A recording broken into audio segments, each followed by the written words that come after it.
over the course of the Momocon weekend, I got to interview a number of voice actors, cosplayers, and the like. I mean, of course, you see him on the channel, but the only one that had me fanboying out was J Michael Tatum, legendary voice actor. Like, you see the names behind me; those are just a small fraction of the characters he's voiced over the years. Like, I got my boy Terry Tablet here. Look at this. This ridiculous. He's got a list a mile long, and it was an absolute pleasure to meet him. He was a joy to talk to, and yeah, it was one of my favorite interviews that I did over the course of the weekend. Thank you to him for his time. Thank you for Momocon for allowing me the opportunity. And like you see the picture right there, just doing the Survey Corps salute. I was super nervous in that picture, so allow me the opportunity to correct that for Commander Erwin. He called me a good soldier, y'all. Like, y'all can't tell me nothing. Like, I told him about my deadlifts, and he was like, "You're a good soldier. You did 600 pounds on the deadlifts." And I was like, "You're right, Commander. I am a good soldier." Here goes the interview after the intro.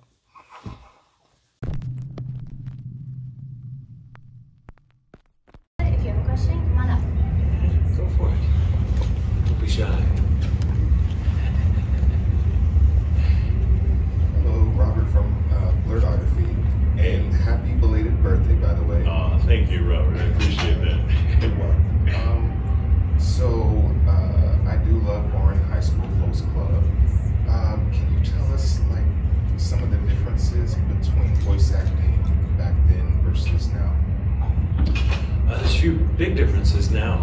Oron was recorded way before simultubs were even a twinkle in Funimation's eye, and there's a very different process. There was, back then, if you work on the show as a director or writer or an engineer or an actor, you, especially as a writer, you had access to the whole Japanese production beforehand to have an idea of, the sort of shape of the story and the various character arcs and how, where they started versus where they ended.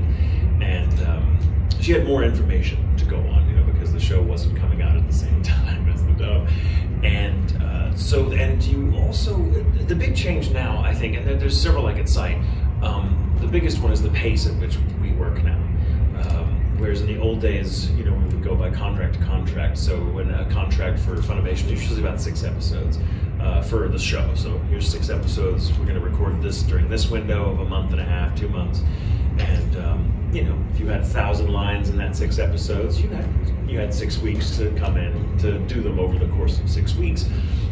With the simuldub process, it's now we do 1 episode a week, sometimes less than a week, and so you have to, before you are considered for a role in a simuldub, you have to agree that you will be available for 12 weeks or 16 weeks, however long the contract is, to sort of be on call, because they don't know how often they're going to need you in the booth from week to week until they get the line counts in. They don't get them in until it's almost time to record. So, you might, as an actor, know that you have 100 lines in episode 1, but you might have 2 lines in episode 2, and then 1,000 lines in episode 3.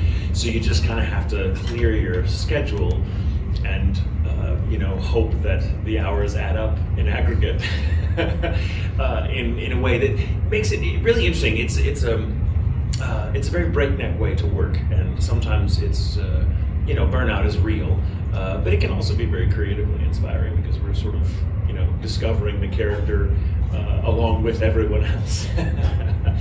But I guess the major change from my perspective is back in the day, in the days of Oron and Black Butler and all that, we had a pretty good idea what was going to be popular in dub, as long as we got it right, because the show had been out in some form or fashion for the better part of a year by the time we get it to dub. And so we knew, for example, or had every reason to expect that Oron would be huge. And so they knew kind of how much marketing and money to put into everything.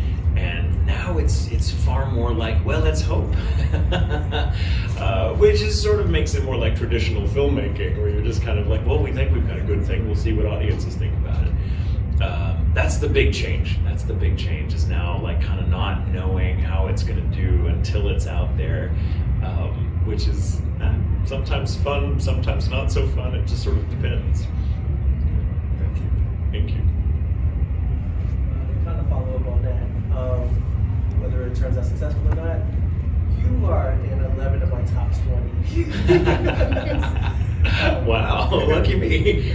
I'm JB of JB vs. the World, and my question is, like, you've had a long list of characters, all of them vastly different. What do you channel to get to each different one? Because there's no way Erwin is like a Ricochet or like a Scar. Right? What do you do? Well, that's the illusion, I guess. You know, they are all just different facets of my own personality. I'm a believer in, I think, just in life, that you are what the situation makes you. You know, that you are, you know, you either rise to a situation. I mean, who knows what Erwin is like in his private life? Maybe he's just like Ricochet. But when he has to command a bunch of soldiers to go into battle, he's got to channel the sort of personality and the voice and the energy that will get those people moving. Whereas Ricochet doesn't have to worry about that so much, so he can be a little more vulnerable on day-to-day basis. You know, so it's not so much that I am thinking about how different characters are. To me, they're all just me. They're different facets of my own personality that are brought out by the particular story that person is in. For me, I think a character is about, they are who they are because of the pressures that the story is putting on them to be that person. And so it's a function of the environment they're in, and if I'm just as an actor keyed into what that environment is, the voice just comes out. I don't craft anything, if that makes sense. I just respond to the circumstance. It's like my teacher always says, I have an acting guru, Steven Anderson, who's my favorite teacher of all time, and I've had many, and he says, you can't play emotion, but you can play circumstance. And that's what you do. You can't fake being sad, but you can let the circumstances, the tragic circumstances your character is in, really affect you if you believe in them. And that's kind of what happens. So I suppose my range is just a function of me being very open to whatever the situation is I'm supposed to be in. And if I'm keyed into that, the character just comes out naturally. Does that make sense? That does. Thank you. Thank you. Hey, how you doing? Good. Mark from Blurredography. My question to you is, when voice acting for, say, animation or film and then video games, is there a difference in how you approach voice acting for film and animation versus video games? There's some overlap, but there are differences. The key difference when, say, doing anime is that it's all dubbed. And so one of the things we have to be aware of is timing. The animation is in stone. We cannot change that. And of course the big challenge is, you know, oh, I'm feeling it. I want to say the line this way, and it may come out, but it may not work with the animation. It may not work with the timing that you have to fit the mouth movements, what we call flaps. And so you have to adjust. I think being an actor in a dub is more akin to being an ensemble musician, where you have to play expressively and hit the right notes, but you also have to be aware of the rhythm and the timing so as not to screw up everyone else in the ensemble. You know, you can't be too individualistic. On the flip side of that is prelay stuff, like for video games or film or prelay animation here in the States. The difference is that you're given this freedom where you go into the booth and record. You might not even know what the character is supposed to look like. That may still be in development while the scripts are being written. So sometimes you have some storyboards to work with, often not even that. And for video games, it's rare that you even see the other dialogue around what you're saying. It's just a spreadsheet of lines that your character is saying, because it works differently in a video game because they're recording multiple possibilities. So you're doing every scene different ways. And you know, the director and the lore master, if there's a lore master, there often is, and the writer have to kind of tell you, this is what's going on, and here's what you say if the player says this, here's what you say if the player instead says this. So you're recording all these kind of probabilities. It makes it very interesting, but you're also not having to match specific timings, so you have a little more freedom. And that can be very disorienting if you're used to having the framework of a dub to work in. I did dubs before I did video games, and so video games were a bit of a mystery to me because I had to go in and like, oh, I can just say whatever. There's no animation to match yet. I just say the lines like I'm performing on stage, but by myself. Okay. And I loved it, and I hated it at the same time because I like the structure of dubbing. That's kind of what I was comfortable with. And that's the major difference, though, is just the freedom versus the restriction. And they both come with a trade-off, I suppose. But yeah, does that make sense? Yeah. Cool. Thank you. Thank you. Hello. Hello. Do you have a favorite line from any of the characters that you've ever done? Something that kind of sticks with you. Yeah, I mean, there's a lot that sticks with me. I hesitate to say that my favorite line, but I think the one that in recent memory that had the most impact is Commander Erwin's final speech. It's just a beautifully written speech. Aaron Dismuke, who adapted those scripts, it was just, I mean, sublime, and it was a great moment. I didn't know at the time it would have the impact it did. I know it hit me in the fields, and you know, and it was really gratifying, very validating, in fact, to see people react to it and say, "Oh, Captain, my captain," kind of thing. And I didn't know if you told me at the time I was recording it and crying like a 4-year-old that people with that like bodybuilders would be coming up to my tail and I listen to this when I'm deadlifting, and I'd be like, "Wow, you do realize that means you're about to die." But yeah, that last scene of Erwin's actually has had such an impact on me as an actor and has connected me so much to that character in my own mind that I cannot bring myself to watch the show anymore after he died. And that's not because I'm salty about not getting work. It's just that I feel weird. I can't in good conscience know what he didn't get the chance to know. So as far as I'm concerned, I never made it to the basement either. And one day when I'm done grieving, I will watch the rest of the show because I understand it's pretty baller, but not ready yet. Not ready yet. So, thank you. So I have had the wonderful experience of working with someone in the same field as myself. I looked at Mr. McInnes's line of work. I looked at your line of work. They are so huge, so there has to have been some crossover. Do you ever like get to talk about your work or geek out or be, you know, a fan of each other's work? Oh, all the time. You know, I mean, we're a married couple, so we get the same auditions. We'll frequently ask each other's advice. Like, can I get you to hear this read and see what you think? And I'll be like, try this, and he'll do the same thing for me. We've gotten to be in shows together, of course, over the years, and that's always super fun because I love hearing him perform, and it's always I'm a big Meisner actor, which means I'm very outward directed, and my performance comes a lot from the person I'm acting off of. That's just kind of a staple of Meisner technique. And so whenever I'm in a show with Brandon and I get to work off of him, I know I know it's gonna get a good work out of me because his performances are always so great and it's just so beautiful to listen to. Oh, but yeah, we totally nerd out for our stuff. I mean, we're both in Fire Emblem together. How cool is that? You know? And then I'm not much of a gamer, but I do like to watch him play it, and he'll play it, and I'm like, oh, baby, you sound so good. He's like, you're such a tank.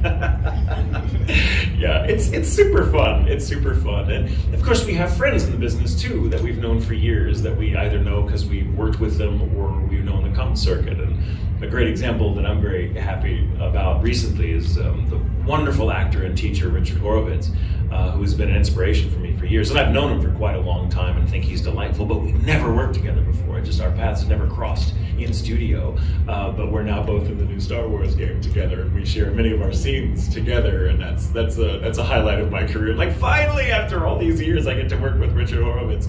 That was super fun. But oh yeah, we're total nerds for what we do. Thank you so much. Thank you. So I totally hit a PR while listening to Erwin's speech before. I love hearing that so much. That was totally good. So what is a dream character that you wish you could, an upcoming character or a past character that you wish you could have voiced? Oh. If you got a short list, that's cool too. I don't want to be coy, but let's just say there's a dream role that I got, and it'll be coming out later this year, and I'm very, very excited about that, and that's all I'm going to say. Okay. Yeah. Hi. Hello. Let me start by saying that I had very little idea of what you look like, and that beard looks amazing on you. Why, thank you. Thank Welcome. you. I'm Brian from the Explanation Boy YouTube channel. I'm very interested in adaptation and translation. And what I'd like to know is, do you, or did you, back before the days of simuldubs, ever look at a Japanese voice actor's performance for inspiration or different ways of doing delivery? Yeah. And are there any good examples? All the time. There's so many examples, but the one that springs to mind immediately is the Seiyu in Steins Gate, whose name at the moment escapes me, forgive me, it's Sunday at a con, and I'm like, it's that guy. But I got to work on the adaptation with Patrick Seitz, the scripts, and so of course I was very familiar with his performance because I was writing the adaptations to it. And then of course in the booth we always preview what we're looking at to kind of match the energy and to kind of see tonally what's going on in the scene. And even if you don't speak Japanese, and I don't really, I mean I have a little bit, but not enough to be, you know, a translator by any means. I'm not as proficient as my husband, but you know, good acting is good acting, and it comes through regardless of the language barrier, I think. And watching that performance just reduced me to tears every time. And really kind of put me in my head performing, because I'm like, how am I going to match this guy? How on earth can I possibly do that? But in a weird way, that challenge really, I think, helped me perform because it gave me something to work against and through. But yeah, I'm frequently, especially a character like Okabe, he's so strange and he's so larger than life in so many ways that it's like, how do you say this line? How would I breathe life into that line without making it sound ridiculous, because it should be ridiculous, but it also has to come from a real place, because it's not meant to make the audience laugh, it's meant to, you know, give us some insight into how his mind works. And so I'm like, how do I do that without reducing it to a joke? And I would always watch the save and be like, that's how you do it. Yeah, so frequently. Well, you pulled off Okabe, amazing. Thank you. The Japanese was a huge help. How's it going? Good. How you doing? Thank you so much for what you do. Really appreciate it. So my question for you, my name is Blake, by the way, with Complete Authority. So my question to you, what was your experience on Attack on Titans? I don't know if anybody asked that question. I kind of came too late. I have so many stories from Attack on Titan. So let me kind of paint a picture for you, if you like. I got to work on the first 2 seasons as the lead adaptive writer. So I read ahead in the manga, which of course the show follows pretty religiously. At least it had up until the seasons when I stopped watching it. Love-hate relationship, I understand. What's that? Love-hate relationship, I understand. Well, you know, it's one of those things where, you know, I wrote the first, or helped write the first 2 seasons, the adaptations, and then Aaron Dismuke took over for season 3 and is still the lead writer for it, if I understand correctly. And so, but I loved working on it. I loved coming in every day, and, you know, not every day, but every time I had to come in to record Commander Erwin was always a great experience, because I love working with Mark McFarlane, who's one of my dearest friends, the dub director. He also plays John Kirstein in the dub beautifully, I might add. And every time I would come in, Mike is very military when he directs it. He kind of takes on the persona necessary for the show he's directing. So for Attack on Titan, he's a little like Commander Erwin when he's directing me, which is perfect, I think. But I don't often read ahead or do much research into the roles I'm playing, because I want to be surprised. I want my reactions to be genuine. So I don't like and I don't like going and knowing what's happening, because I think it you know, I don't know, it gets in the way. I get in my head about it. So if I let myself be surprised, I think my performance tends to be much more organic. But of course I knew that Commander Erwin was going to die. I'd read ahead when I was the writer, and I knew it was coming in season 3. I didn't know when. I just knew that every day that I was coming in the booth might be the last. And in retrospect, it was kind of the perfect state of mind to be in, to play him in that season, because that's got to be on every soldier's mind. Is today the day? Is today the day I die? It's probably going to be it. And at one point, it's going to be that day. So every session I'd go in, and it's funny, you have to picture Mike McFarlane, who is not a very effusive director. He's not like, oh, that was beautiful, perfect. He's more like, good, moving on. You know, that's, again, very Commander Erwin. There's not a lot of, excellence is not rewarded, it's expected. And it's kind of perfect in that way, I think, for Attack on Titan. But again, he's a lovely man, so it's not who he is outside of the booth, just when he's directing that particular show. And I would come in every day and be like, is it today?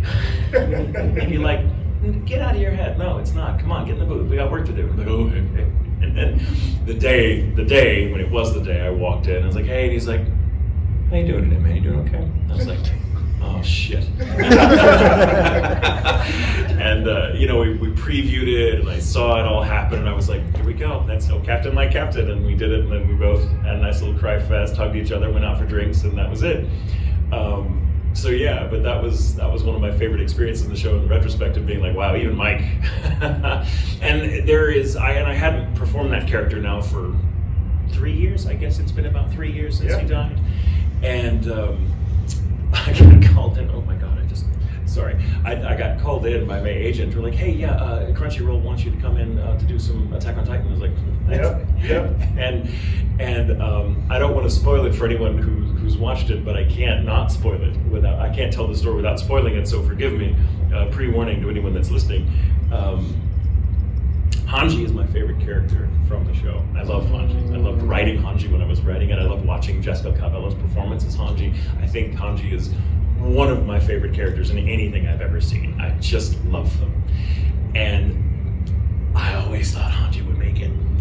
I always just thought Hanji would make it. I just thought, Hanji will make it to the end. And when I got called in, I was like, I made some joke with Mike. I was like, is Commander Erwin coming back as a Force Ghost? What's going on?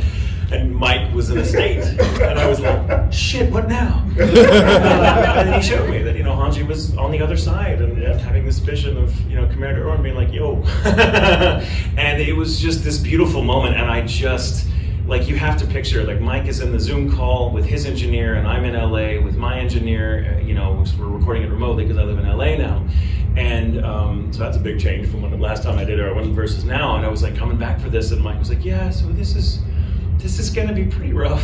And I'm like, oh shit. And he showed me this. I'm like, yeah, this is gonna be real rough. And then, and there it is. And Jessica wasn't even recorded yet, but I know that performance so well that I could hear her in my head. And I was just having to be strong, to be like, hey, welcome. let's talk about how much it sucks being the commander, And it's a beautiful little scene. And when we were done, Mike was like, yeah, good job. And both of our engineers were in tears for one line. It's one line. It is. And it's not, but it's just the way it just stabs you right through the heart. And that working on that show was just filled with moments like that. And as much of an emotional roller coaster as it is, like, what a gift as an actor to have that kind of connection to a property that you can walk in and be like, man, I am not the same person as when I woke up this morning because I said this line in this situation. It's crazy. It's crazy, man. But yeah, I hope that answered your question. I'm not even sure. Appreciate it. Thank you. Thank you. Thank you. Thank you. All right. Well, that's the end of our Q&A.